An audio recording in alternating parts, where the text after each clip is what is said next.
In this video, I'll show you how to connect your Beats Fit Pro to any Android phone or tablet.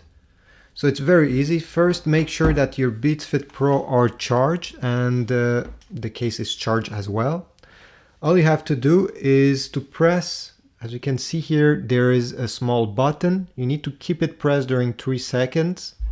And on the bottom here, you should see a small LED start flickering. So you can let the button go, put these aside. And on your Android phone, you need to drag down and you should see the Bluetooth setting on the top here somewhere. You just need to keep pressed on it and you'll go directly into the Bluetooth settings of your phone. Now you'll see the paired devices here, and at the end, you should see available devices.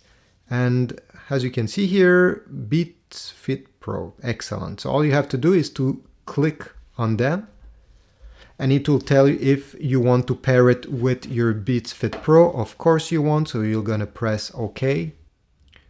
All right, it took a few seconds, and now if you go up under paired devices, you should see Beats Fit Pro right here, connected for calls and audio. You all set up. You can use them to watch movies, music, and reply to your calls. So thanks for watching. If this was useful, please leave a comment down below, a like, and maybe why not subscribe, you know? See you in the next one.